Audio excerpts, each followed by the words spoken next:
Lazy girl pumpkin bread, let's make it. We need 2 ingredients. 1 box of a spice cake mix, doesn't matter what brand, if it's 13 ounces, 15 ounces, whatever's available to you, and 1 can of pumpkin puree. Not pumpkin pie filling, just pumpkin puree.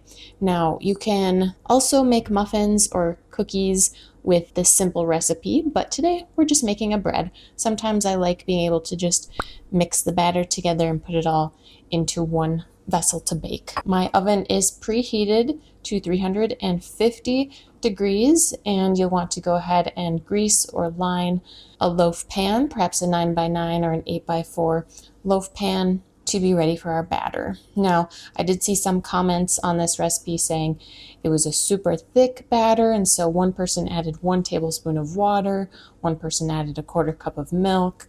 So once you mix yours together, you don't want it to be so thick that it's like a normal loaf of bread. And if you want to jazz it up a little bit, add a splash of vanilla.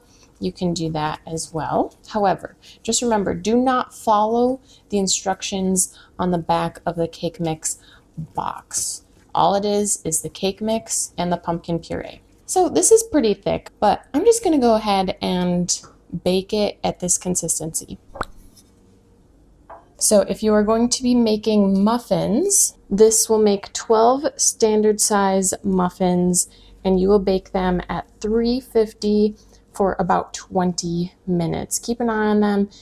Use a cake tester or toothpick to make sure that they are done in the middle. One thing that I did not do today, but you can absolutely do, is add a cup of chocolate chips to this batter. If you've never had pumpkin and chocolate chips together, it really is a delicious combination. If you don't want chocolate chips, but you want to add a little something, you could add a cup of walnuts or pecans. However you decide to jazz up your batter or leave it simple yet delicious. Pop your bread or your muffins in the oven. The bread is going to bake for 50 to 60 minutes. All right, so this is after 50 minutes. It's gonna smell so good in your kitchen. So if you use a toothpick, or I have a wooden skewer or a butter knife or a paring knife, you just want to stab your bread in the middle. And when it comes out, you wanna make sure there's no wet batter on that at all. Some crumbs are okay. So I'm gonna go ahead and let this sit in my pan for about 10 minutes, and then I will transfer it to a wire rack to cool. And as you can see, it's a little rough looking on top. I think if we would have added a little bit of milk or water to make the, oh, it's gonna come right out, good.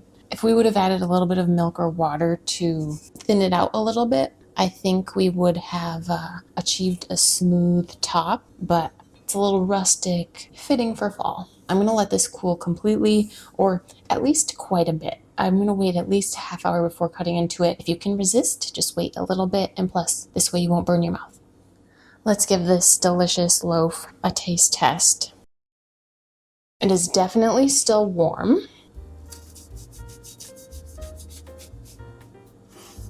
Ooh.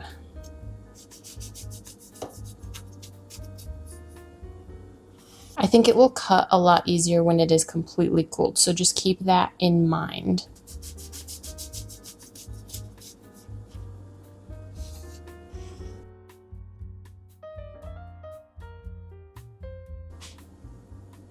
So just imagine that with chocolate chips or walnuts.